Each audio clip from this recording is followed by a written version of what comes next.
It's the beginning of a new season in Central Texas, and it's time to get growing. I'm creating more planting space with the help of Vago Garden. These circular raised beds look great, and they're easier for me to work in because they're 17 inches tall. Sourcing the best and most economical materials for filling them can be a challenge. I've got a batch of compost and some other organic materials ready to use, but the area where I'd like to place my raised bed isn't level. So in this video, I'll demonstrate how to fill a raised bed garden and my technique for leveling one. I'm Scott from New Garden Road, always out here to inform, inspire, and elevate you. Encouraging biodiversity and restoring habitat is my mission, one garden at a time. It's important to establish a level planting surface for your raised bed because if you get some heavy rains, then that could cause some erosion of your soil, and if you're planting seeds directly in that bed, then they could be displaced quite easily. Now, depending on the size and dimensions of the raised bed that you're setting up, you may need to tweak this approach. But for me, it was really easy to utilize a board and a level, and this allowed me to cross-check and find the high side of my raised bed. You may have a level that's long enough to reach from one side of the bed to the other. In that case, you wouldn't need the board, but mine was only about 24 inches long, so I used the flattest board that I had. And once I identified where the high side was on this bed, then I simply used one of my long-handled weeders, and I went around to trace that high side.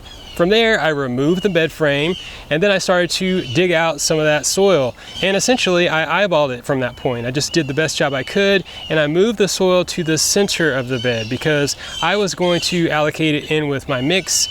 If you've got an area that's got a lot of grass, you may have to go at this a little bit differently and remove it temporarily, or compost it, or curbside it. So that's a variable that you may encounter in the process. And you might need to use a shovel or some other type of tool to remove thatch or establish turf grass. After this step, I put my bed frame back in place and I checked the level again, and I repeated this process until I had it relatively level. It doesn't have to be perfect, but you want it to be as close as possible. There will be some settling over time or some weathering of the soil. In the long run, it might not end up being perfectly level, but you may be able to adjust it, and if not, you just do the best you can.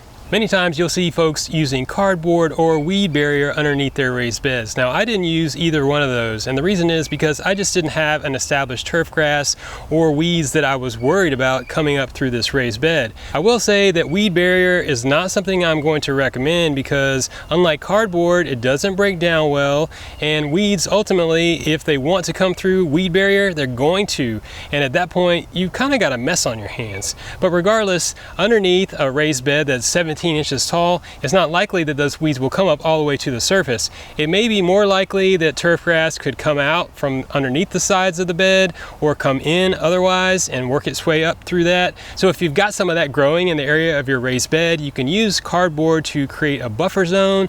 Maybe you put it under that raised bed if you think you need to, but come outside of that raised bed by at least 2 feet. 2 feet or more, and then you want to mulch heavily on top of the exterior of that raised bed, and that will give you a nice clean surface to start off with. And remember that weeds can blow in with the wind or birds, and this will require some continued maintenance. I've chosen to establish the soil in this raised bed just like I would build a compost pile by layering sources of carbon and nitrogen. These include grass clippings, small branches, and dried leaves. I was intentional about placing the larger carbon sources on the bottom of the bed, and as I filled it up, going up towards the top, I went with finer particles. That's because those things on the bottom will need to break down slowly, but the elements on the top, I need to be ready to supply plants with nutrients. I'd like to add some good stuff along the way as I'm building this up, such as humates, green sand, and an all-purpose fertilizer. And it's a good idea to water them in as you go. But predominantly what I filled this raised bed with was sifted homemade compost. Compost in and of itself isn't a complete soil, so you may need to add some sand, silt, and clay elements, but I know that mine's got a little bit of mineral in there, and I'm also going to be amending it over time. So for me, this was the most straightforward and economical way to get started. If you want to get this job done quickly, or if you've got multiple raised beds that you want to fill all at once, you may be looking for products that come from a bulk soil yard or bagged products from a local garden retailer. But realize that the quality of these materials can vary greatly, especially in the peak of season. Sometimes they can cut corners and they might not be the best quality products for you. But if that's the route that you need to go, simply ask the source of your materials if they have any data on their biological content. You can always improve the quality of your soil over time. So that's why it's important to plan ahead and source your materials carefully. Consider supporting this work by joining my Patreon, and together we can sow the seeds of sustainability for many seasons to come. In many raised beds, specifically the taller ones, I've seen them filled up halfway with logs. I don't really like this idea personally because I want to create a healthy soil medium, and if I've got plants roots going down there and they hit those logs, I know they're not going to be getting any nutrients from them. But I also understand that it can be costly to fill up your raised beds. Another option could be using wood chips, but in either case you must be careful to use aged material. You don't want to have green logs or wood chips in there because they will bind up nitrogen in your soil mix, and that won't end up in a real good growing season for you.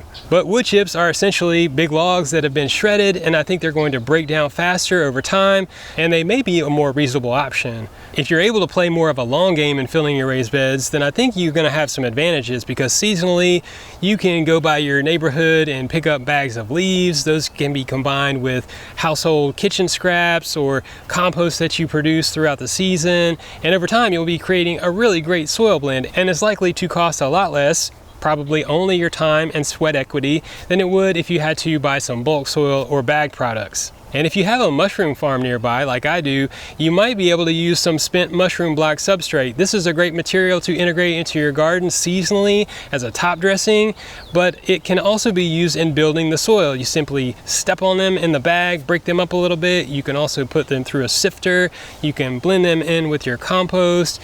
You can just, set those blocks in the bottom of your bed. That would be a much better option in my mind than a log. These are comprised of hardwood sawdust, and they are inoculated with mushroom spores, so essentially food for fungi. And fungi is going to be a great resource in breaking down the organic material in our soil blends, which will make the nutrients available to the plants we want to grow. In any case, you need to be aware that once you get your bed full, it's not likely to stay that way because long term, it's going to break down. The plants will utilize that organic matter to grow their top growth or the fruit that you're getting from them. So be ready to add more organic material seasonally ahead of new plantings, whether or not your bed is completely cleared out and you don't have anything there and you can add a nice layer of material, or you still have a few plants. You're going to need to get in there, add more material, and build it up. Over time you'll get this process down, and you may need to add a little bit more material for the first couple of growing seasons,